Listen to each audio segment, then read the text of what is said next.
What is up, guys? My name's Jackal, and we are here for Kirby's Adventure, and we are also here for Bojack Horseman, Season 3, Episode 8. Let's get it.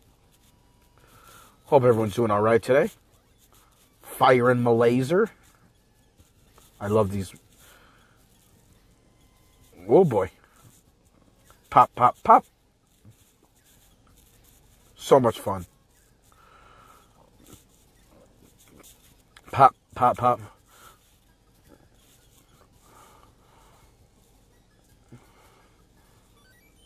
Nice. Sweet. So, this week's episode of Bojack. I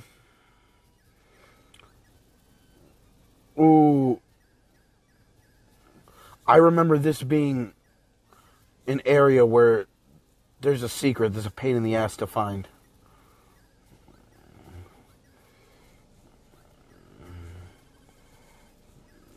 See if the laser is what'll help me.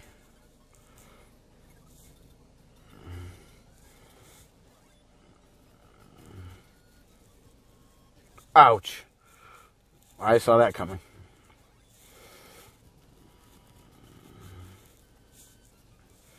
I remember there's like something special about, I think, those ones.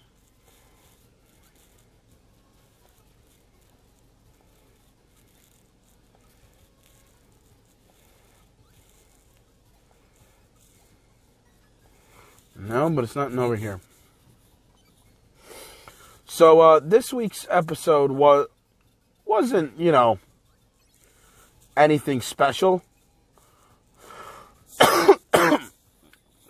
But, like always, like Bojack tends to do,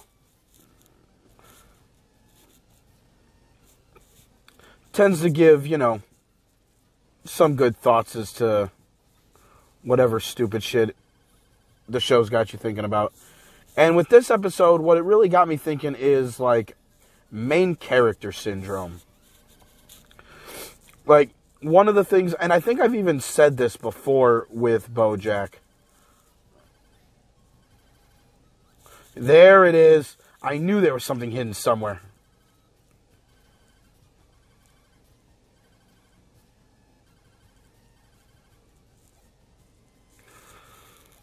Is there anything here? No, there's nothing here, but I will have to keep an eye.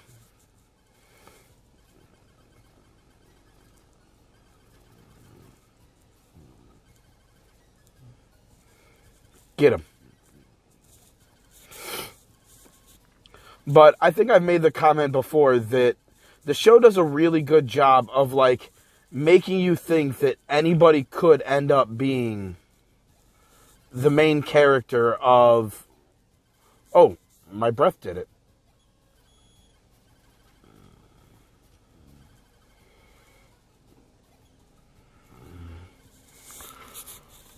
Maybe I'll need to... Do I gotta come in here with a hammer?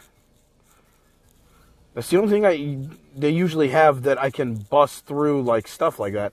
We'll come back with a hammer and see how it goes.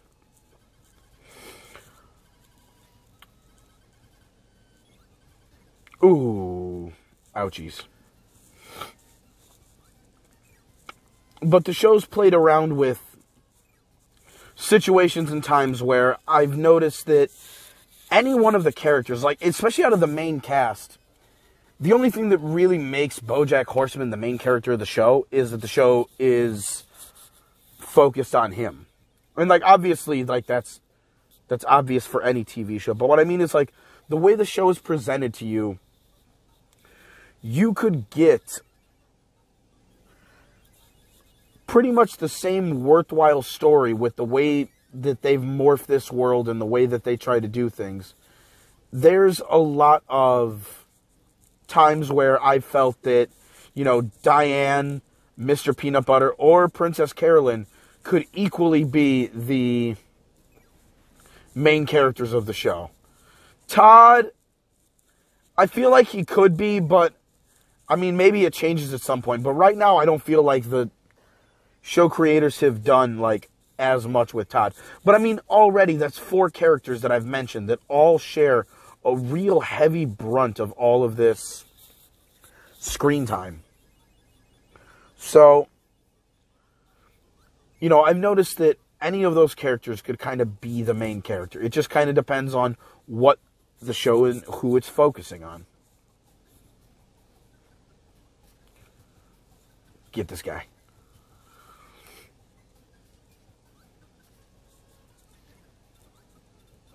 No. Yes, who?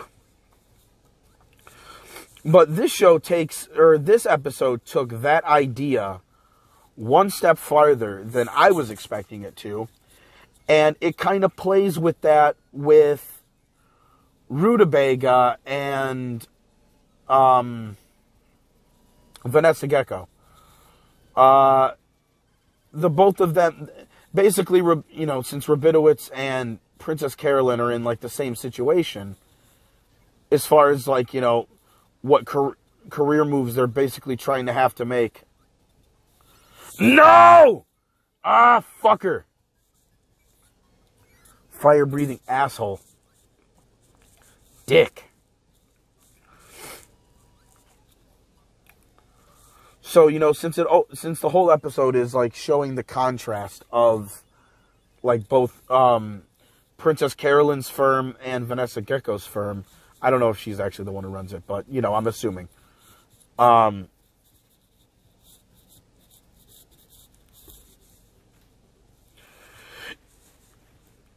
don't know why my thought just derailed. It just exploded there for a second. But anyway, back on track. This episode does a good job of really pointing out that the main character is whoever, like, the story focuses on. Because this is an episode where none of the main cast, anything goes right for them. At all. Bojack loses the two parts he was both trying to play for. Princess Carolyn loses out on this little war with Vanessa Gecko. And Peanut Butter and Diane feels like she's being badgered about her abortion, possibly, by Peanut Butter's, by Mr. It's so weird because the brother's name is Captain, so it actually makes sense now that, like, it's not Mr. Peanut Butter. His name is just Mr. And, geez, that was a hell of a slide. Now, obviously, he's a dog. That makes sense, but, like, until this episode, I had never actually put that together. But,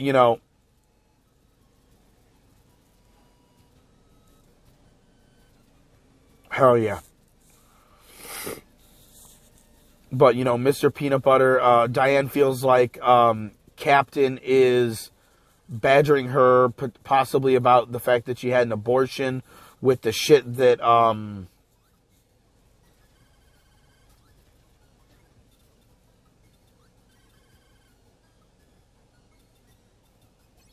bro, this fucking game.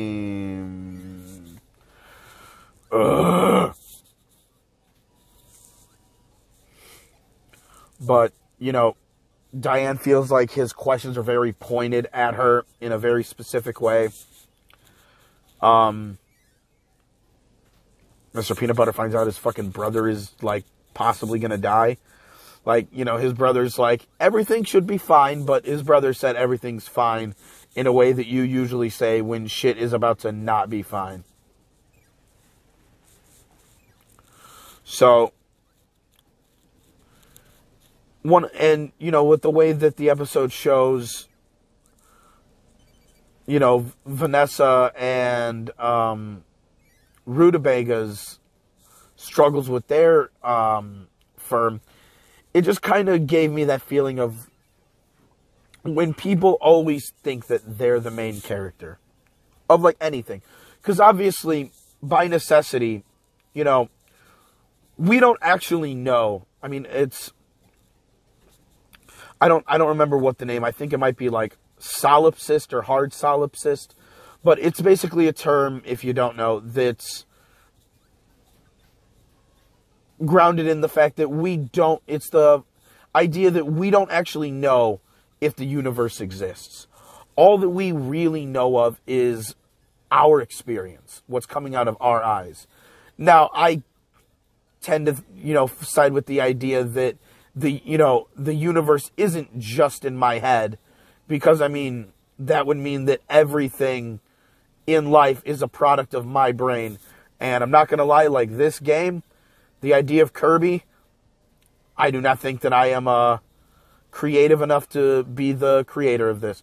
I do not think this world is something that I created. But there's no way for you to ever really know that. Got him. Fuck that guy. But there's no way to ever see outside of our own eyes. Our eyes are the only eyes that we get to see things out of.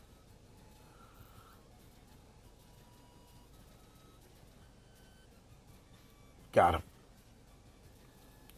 And since our eyes are the only thing we get to see out of, sometimes it gives us, because all of the story, we all read stories, we all play games, we all interact with media. There's a lot of people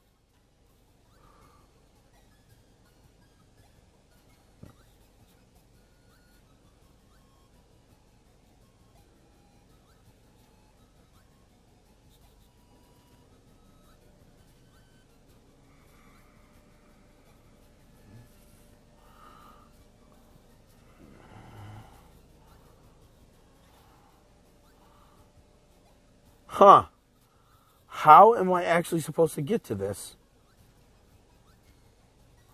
Oh.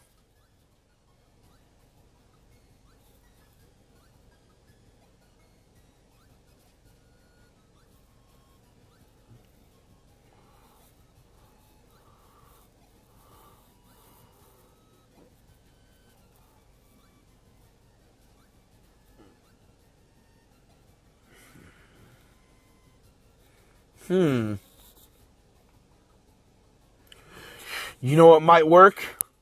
UFO. That's what I need. I need a UFO. That's what I need. I need UFO Kirby. That's what I need. I'm not leaving until I beat this fucking level. Completely. I know there's a way through there. I have done it so many times in my life, and I just currently can't remember how. Nope, this is not the level, because this is where this is the level that gave me the idea.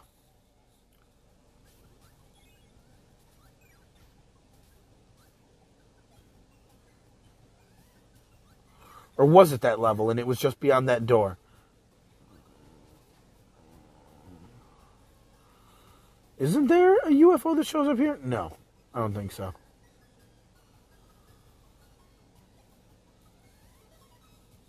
Nope. But I think we trick ourselves a lot of times because, we play video games, we hear stories, we read them. Our vision and seeing only out of our own eyes can give you the impression that, like, you are the main character. Like, that things are, maybe not intentionally so, but it leads people to kind of, wait.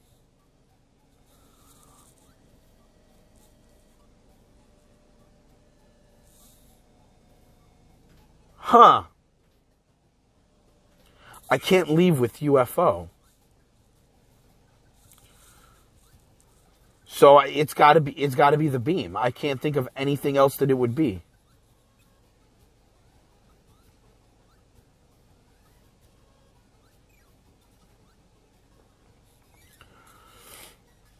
But I think that's something that a lot of us have to, like, really watch out for. Because a lot of people do just kind of live their life in this really weird way where just they clearly think that, like, not that things are made for them,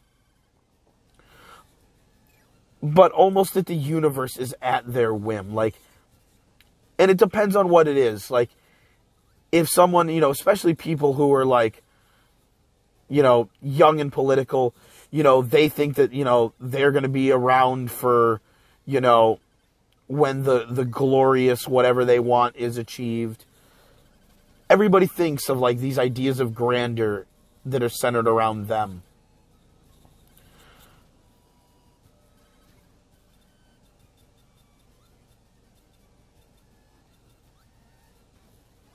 Good.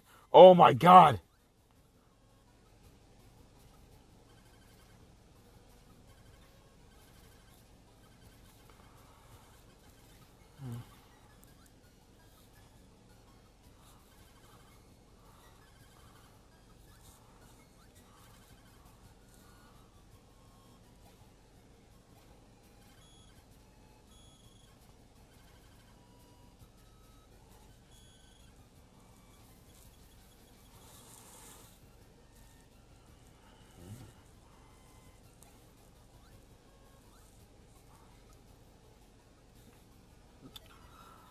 All right.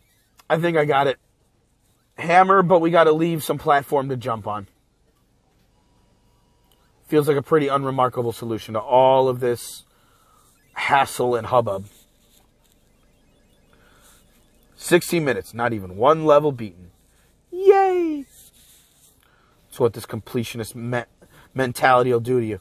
Poison your mind.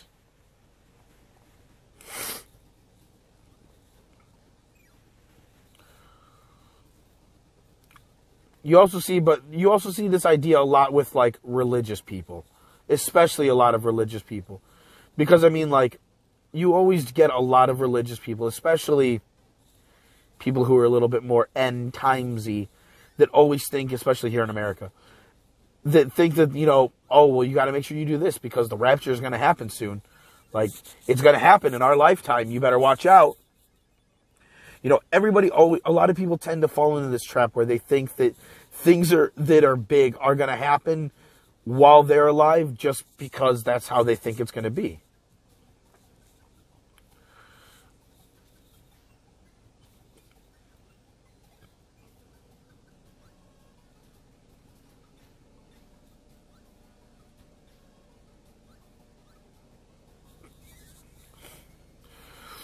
But I think this also, most importantly, what it really helps with is when you really, like, think about other people's behavior. Like, when somebody does some shit that, like, is kind of foul and they do it, you know, they do you sideways. There are times where it really is malicious and it's some shit that's, you know, probably pretty fucked up that someone did to you. But there are other times where, like, you do have to remember that, like, you know, this person is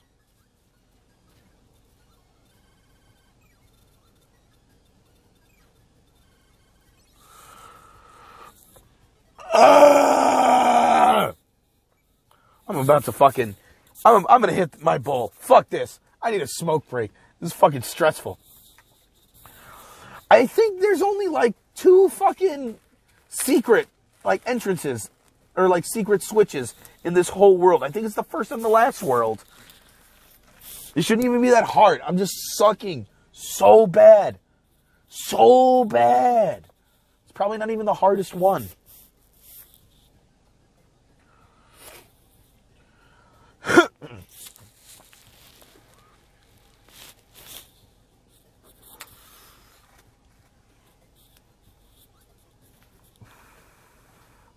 But especially when it comes to a lot of other people's behavior, sometimes you think that, like, people are, like, trying to do you, like, maliciously. Like, people will remember, like, all the weird shit they've, like, all the cringe shit they've done, but they don't really remember, like, the cringe shit that other people do. Fuck you, stupid monkey. And, you know, some people feel bad about that, but that's because they think that, like, their behavior is somehow, like, really noteworthy. That, like, unless you did something particularly shitty, like, all the shitty things that you've ever done are going to stick out in your mind way more than any of the shitty things that anybody else has done to you. Unless you've done, like, it's a very notable incident in your life for whatever reason. You know, whether it be, you know, someone cheating on you, parents that, you know, might have been abusive in any kind of way. Like, unless we're talking about something like that, that's a little extra level. But just on the regular shit that people, like, kind of do that might be kind of shitty, or like, oh man, that was not the coolest thing to do. a lot of people will always remember the things that they do and not really the things that other people do. Now, that's all well and good, but a lot of times when people do things that might fuck us over, we do kind of sit there and be like, you know, oh, this person has it out to get me. This person's, you know, they're doing this to fuck me over. And, you know, they might be, but there's also a chance that the thing they're doing, like, you're almost a non-factor in it because of that. Like,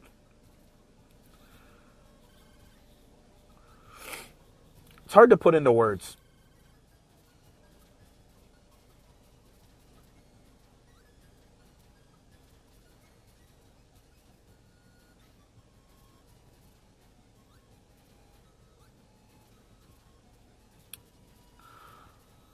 Yeah, you know what? That's why it has these guys running on here too, so I can pay attention to that.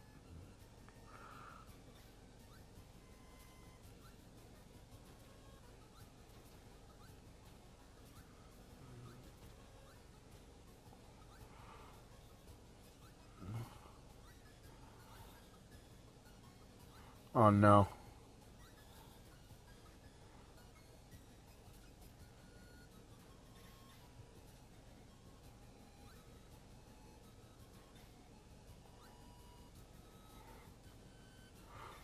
No, but all the other ones come back, but not these.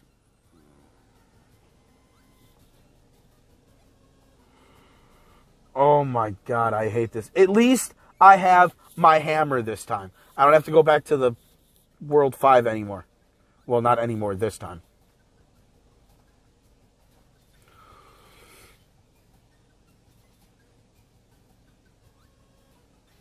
But, like, I guess, like, at work with me, like, one of the ways you can translate is, like, now, with my main supervisor, I do think there is a bit of targeted harassment with just the way that he, like, kind of does shit to me. But with my assistant supervisor, the supervisor directly above me, with him, he kind of emulates a lot of those same behaviors, but I don't think he's doing it in the same way or for the same reason that my actual supervisor is doing. And, like, I have had a lot of those thoughts where I'm like, man, why the fuck does it feel like he just keeps fucking with me? But, you know, he's relatively new to this position. So, I mean, there's a really good chance that he's not even close to doing that. That was not what I wanted. That was very dangerous.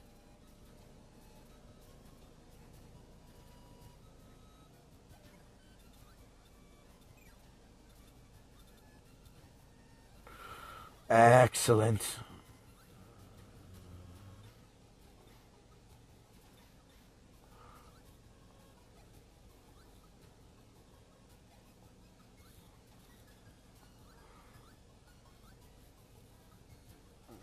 Oh, damn it.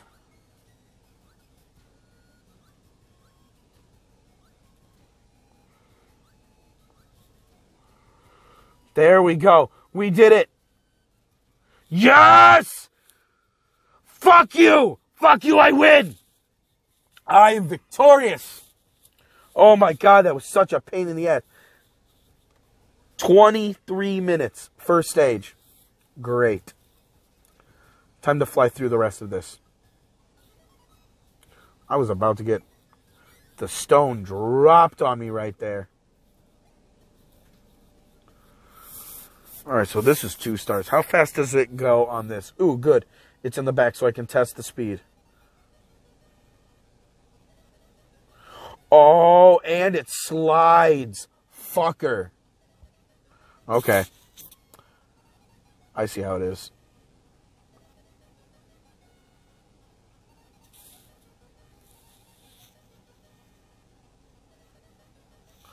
I guess I was expecting a bit more slide than that. Alright, fair enough. Just stab Kirby in the face. But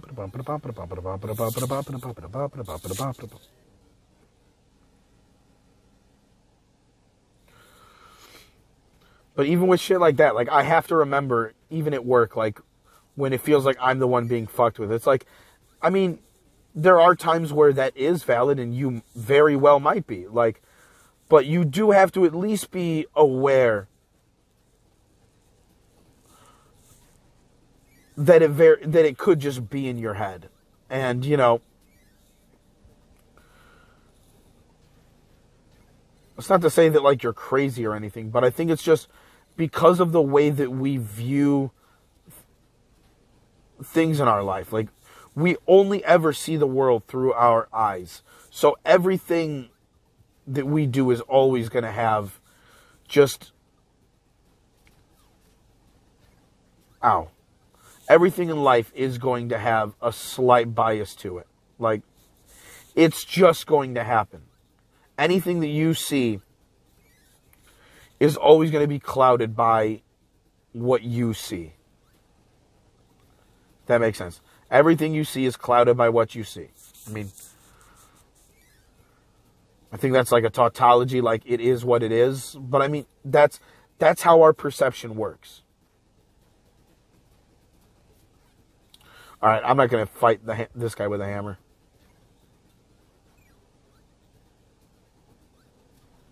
This suit is super awkward.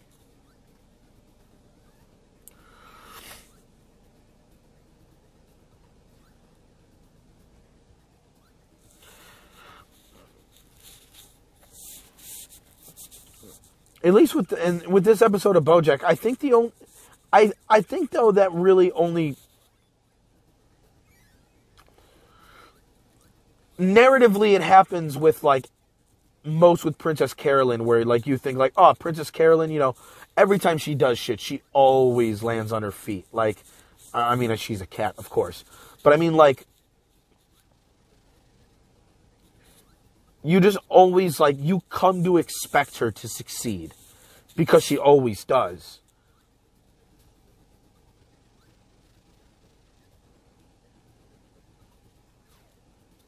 Get out of here. And then you see, you know, the screen, the script kind of flipped on Princess Carolyn, where it ends up as, you know, Vanessa Gecko, you know, being the one that succeeds at the end. So, like, narratively, it plays with you, but the only one that it really does, like, that narratively with is actually Diane. Because Diane is the one who, like, she had an abortion, and obviously, you know, she went through that, how she went through it. Like, it was sort of brought up in, it was sort of brought up within the episode, but, like, because she did something that's, you know, varying levels of, like, intense to traumatic, depending on, like, what all, like, how everything goes down. When Captain starts asking her a bunch of questions, like, about, like, you know, oh, don't you think, like, kids are the most precious thing in the world, and just kind of being really weird about shit, she kind of takes that personally and is like, hey, did you tell your brother about this? Because he's, like, saying some really weird shit. But, I mean, it turns out that, you know, he's on his deathbed, and he's not really talking about, like, anybody else. It seems like he's more referring to his own kids, knowing that, you know, he's possibly not going to be around them for very long. Very much longer, I guess I should put it.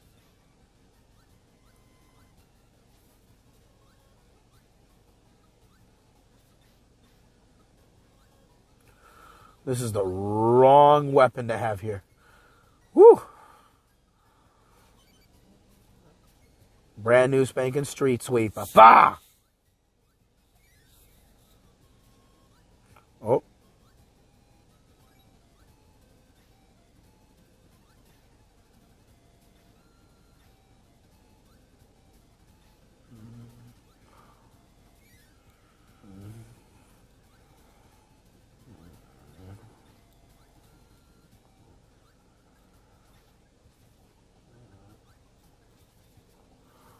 Almost made it all the way to the door with the invulnerability. That would have been cool. I'm interested to see how Mr. Peanut Butter brings that up. to Diane, like, hey,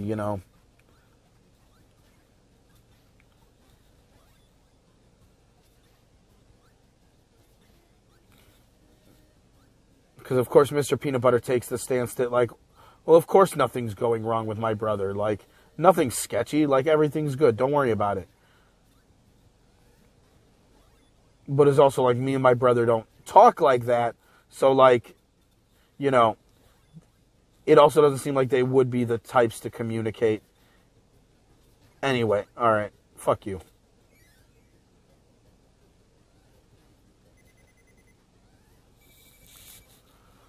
Acceptable.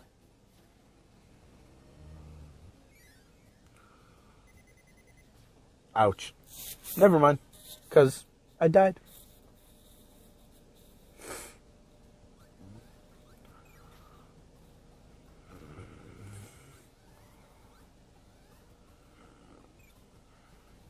Eat them.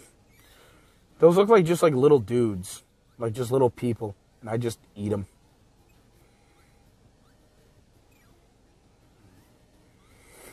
Kirby's a terrifying fucking creature.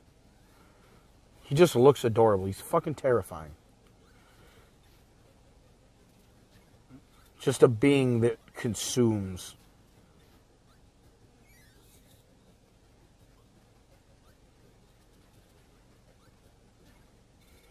And, oh, I thought I was dead.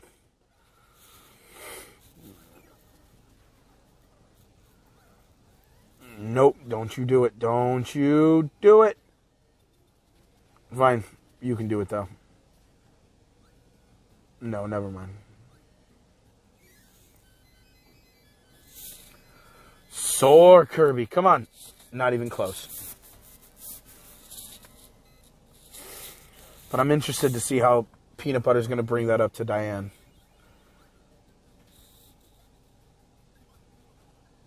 Scurry. Scurry. Oh, ooh, good thing, because that one was a fucker.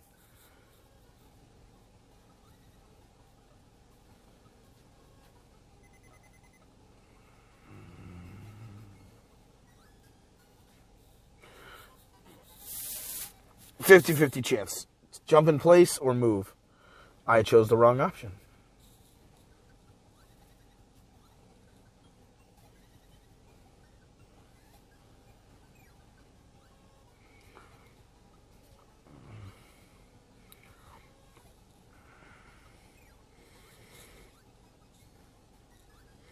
But, Diane was thinking this whole thing was kind of like low-key about her, but, it wasn't.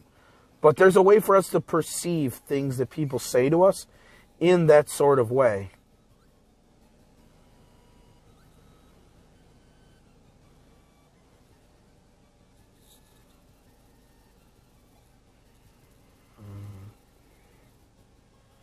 Nope. You can fall into the fucking abyss. Nope.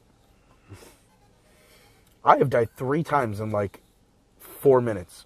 That is astounding. I don't think I've died that much in this game in a long time. Mix it. Alright, cool. Whatever, bro. Fucking whatever.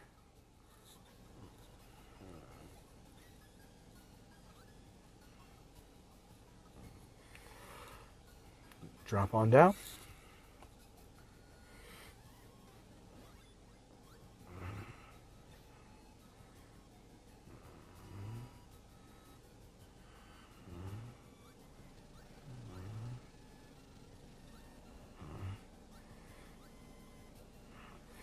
I think there's a way to break that block.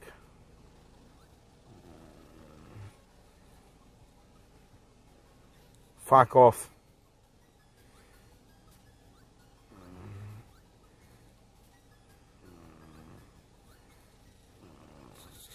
Damn it.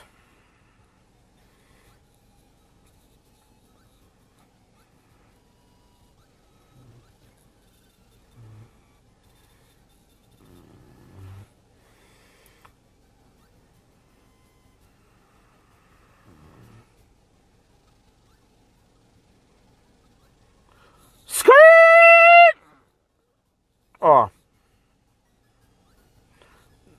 not exactly what I was hoping. Okay. What on earth? I was going to say, why am I not able to, like, jump in any of these cracks? I forgot that's what was up there. Ooh, and I'm feeling good about this one. Ah! So close.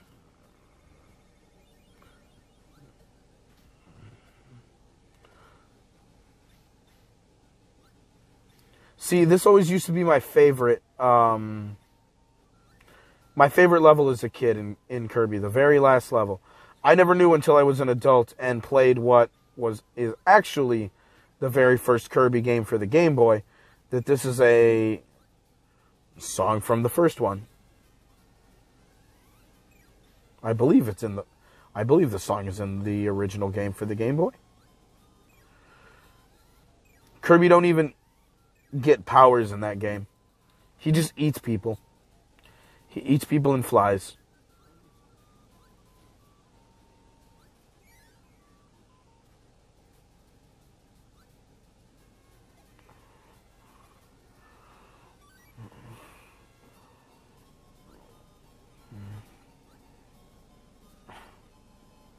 Okay, fine. Just float your fat ass in there, Kirby.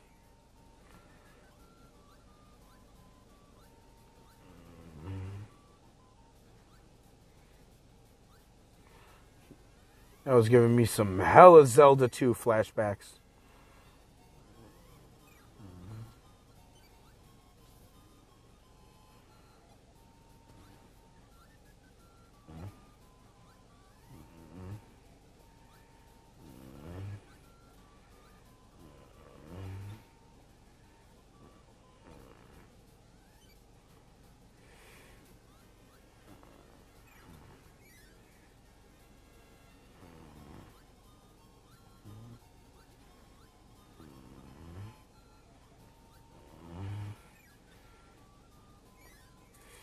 Got him in the ass.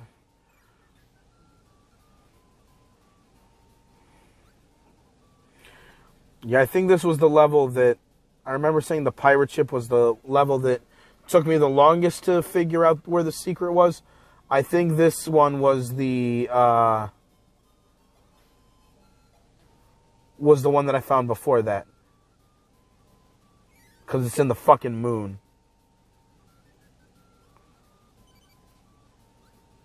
Some bullshit it pulls with that right there.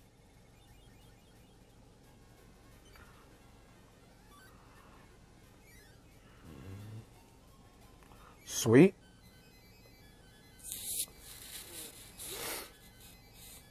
Wow, way farther away. I thought I was closer. Holy shit.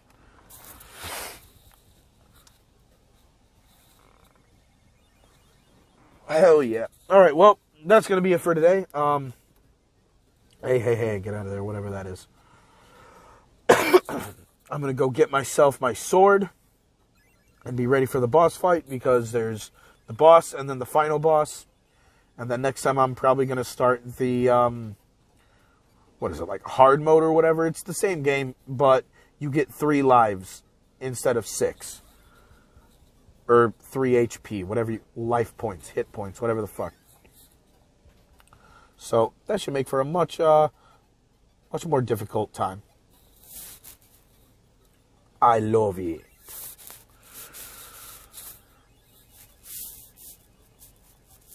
But yeah, just another incoherent rambling of what shows make me feel. But yeah, I guess just avoid going through life like self-centered in that sort of way. I mean, that's part of what drove me away from religion. I mean,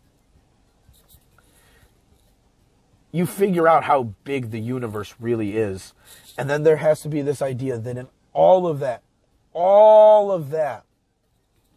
and you're what's important.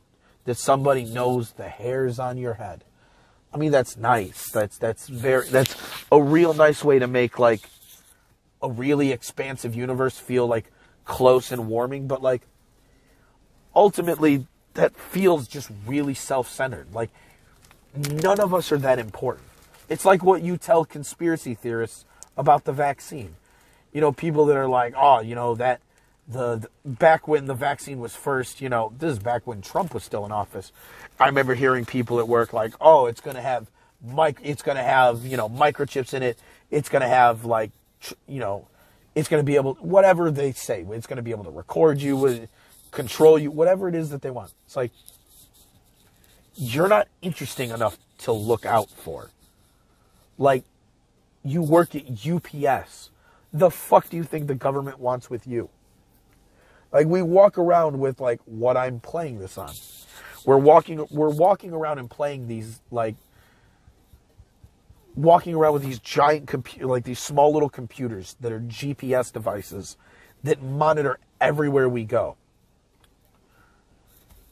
There's already ways to track you. You are not important enough for the government to, like, be looking out for. Unless, you know, like, you're the rare case and you're, you know, a terrorist or on the no-fly list or whatever weird shit you got yourself into. But by the normal person, you're not important enough for that to be the case. And I think when you remember that you're not important enough for that to be the case with a lot of things in life, it helps adjust your view back to normal. I think it's just a really healthy thing.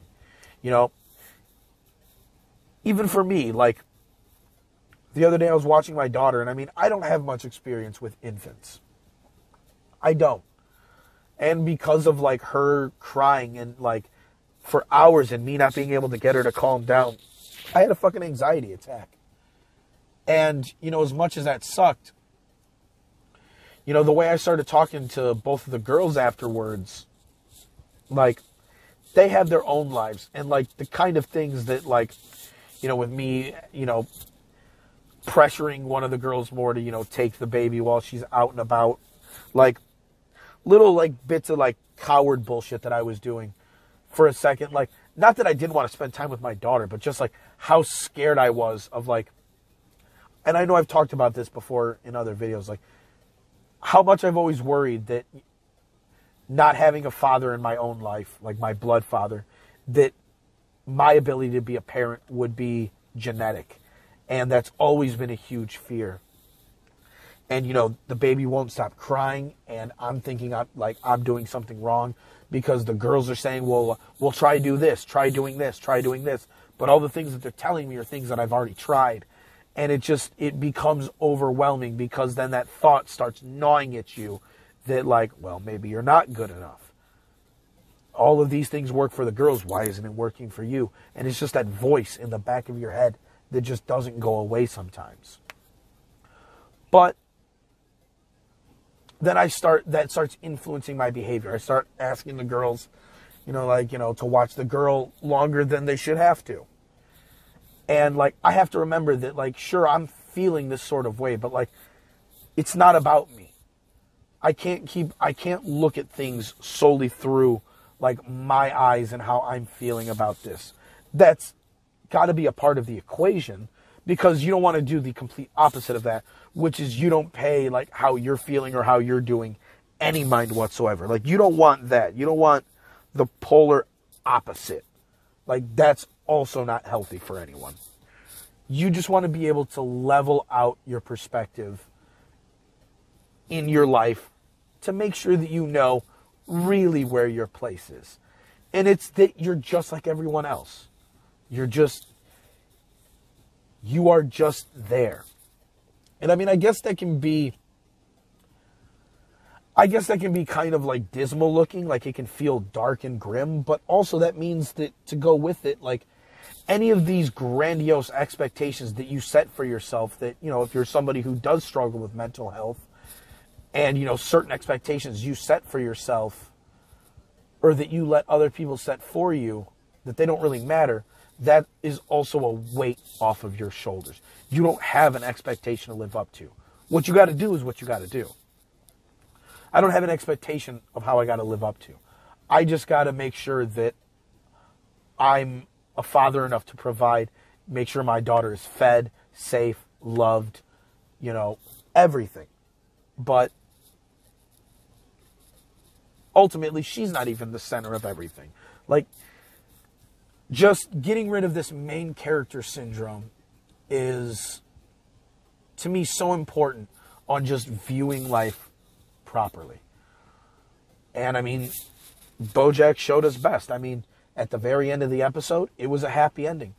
Rutabaga sat there at the birth of his, he's a rabbit, so his wife had 7 babies. And he sat there at the birth of his children, happy, because his business deal went through right in time for the New Year's, and he made it for the birth of his children. Like, the only thing that makes our cast the main characters is that the story revolves around them because of the way that we're viewing the story. But even in their world, they're not the main characters. Other people are still going through their own struggles and their own bullshit that they all got to deal with. So, view life correctly. You don't mean shit, but you're meaningful in your own way in not meaning shit. So remember that. Till next time, we'll beat this game and continue on.